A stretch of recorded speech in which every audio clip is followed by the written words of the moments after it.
All right, good morning. It is Friday, March 7th, 2025. I'm Anthony, and this is Drive Dive. So in this video, I wanted to expand upon the idea presented in Carnegie's book, How to Win Friends and Influence People, the idea of taking an interest in others. I want to share a couple of examples of how I believe I take an interest in others, a couple of times in which I failed to do so, and then I have a favor to ask you in the comments down below. So you should be watching this, right? Not to be entertained, but to be, I guess, informed, enlightened, how to be more productive, and then to gain some insights into I, as an individual, as a husband, father, teacher, struggle to try to be more productive myself and learn some lessons that you might then apply to your life. So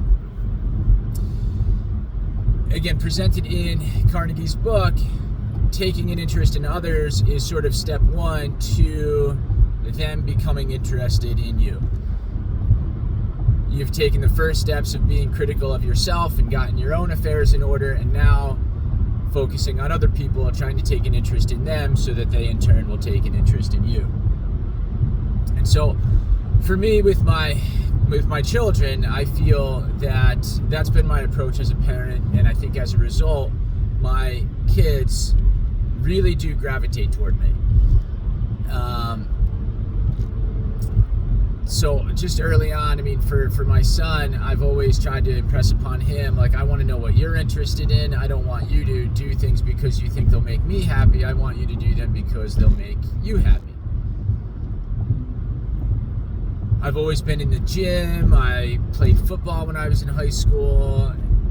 Those aren't necessarily things that I want him to do, but if he chooses to later on, then I'm more than happy to support him. I bring that up because he's really into soccer. He's asked time and time again, if he could play soccer. A bunch of his friends play at school, and I continually ask if he wants to learn to play an instrument, if he wants to try wrestling, if he wants to try baseball, if he wants to try football. And while we did sign up for a flag football league, I think a couple of times, a couple different sessions, the one thing that has stuck is soccer. And he was on a rec team, and signing him up for that, they then reached out for volunteer coaches, and taking an interest in my son and his interests, I volunteered to be a rec soccer coach. Not a game I really played. I don't know. I still don't know the positions. I still don't know a lot of the terminology. But just to be there with him and hang out and talk to other kids, goof around, and oh yeah, try to teach him a little bit of soccer, and thankfully it was really run through the U.S. Soccer Organization, where there are experienced coaches and former players who are really running the show, and I'm able to pick up a little bit and facilitate some drills and such, and just help the kids improve their skills and their knowledge of the game a little bit along the way. But I mean, that's certainly a way that I have taken an interest in my son, and then he has taken an interest in me and gravitated toward me. I think another way is, there was a time one summer through camp, kids had gone there and they were sharing and trading Pokemon cards. So once my son started with that, I said, well, I did play Magic the Gathering for like 5 minutes when I was in middle school. So seeing him come home with these trading cards, I was like, oh, do you want to learn how to play Pokemon? And he said, sure. So, I picked up one of those learn to play kits, and that's exactly what we did. It was, just by me taking an interest in him and what he was bringing home, the things he was finding interesting at camp with his friends, I was able to take an interest in that and get involved, and now he and I are spending some time together learning how to play Pokemon, and then playing a bunch of games and things. And it was really cool because he was at an age where he was learning how to read, and he was learning basic arithmetic, and that's what these games more or less are all about. Like, you have to be able to read the cards to understand the specific actions that trigger when you play them, or right, how they interact with other other cards that an opponent might play. You have to do the arithmetic to know your characters, how much health they have in total, how much they have remaining, the type of attack that they do, how much damage they do, and will you be able to take out your opponent's character before they take out yours. And then you get into the strategy and the logic and the sequencing of triggers, I guess, and the best order in which they need to occur. So that's been a really fun experience, to the point where now we play Disney Lorcana, and it's evolved to the point where we now go to a bunch of different card stores and play at a competitive level against mostly adults, which you might think is challenging for him, but no, he really does do really well.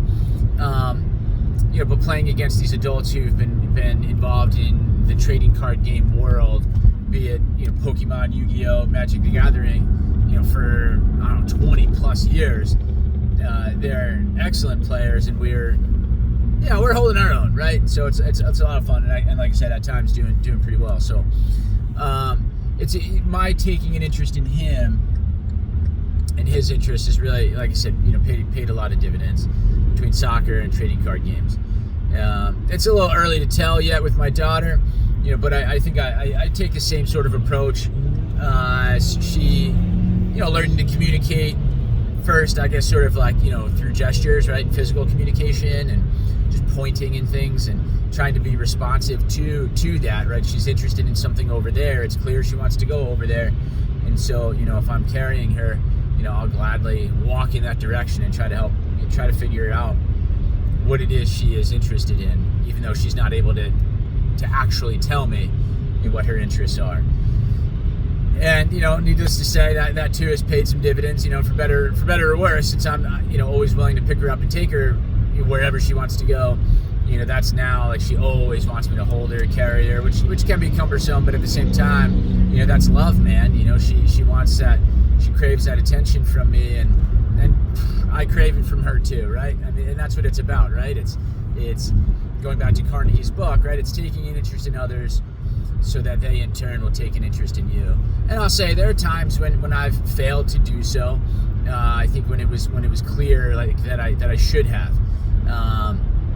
I'm thinking of a time when my boss expressed and shared that he was a Nets fan. I think at the time, like, they had maybe just gotten Kevin Durant, and he was talking about just how excited he was to watch Kevin Durant play, and his style of play, and how effortless it seems, and he just seemed really excited. And I mean, think of the questions I could have asked him, like, oh, how long have you been a fan? How did you become a fan?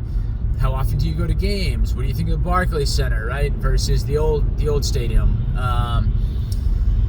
Any number of things I could have asked him. I guess it turned out, that he did, play basketball when he was in high school, and I don't know any of these enough, I guess, to really get into them, but I could have asked some, surface level questions, even like, well, what position did you play? And, all of that fun stuff. Was your team good? Did you win, any division titles, conference titles, etc., right? I mean, I know enough where I could have asked those questions, but I didn't, right? I didn't make that effort to, connect with my boss on that level, and, call it what you will, right? I mean, you could frown upon it, and you could say, oh, that's, maybe you could call it brown nosing, or, something to that effect.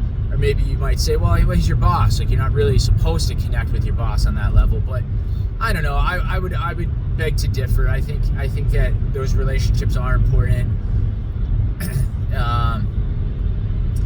For networking, and later on when you're moving to different companies or different organizations, maintaining those relationships, I think are important. Showing some loyalty, I think, to the person who hired you, for the role that you're in. I do think those are important steps to take.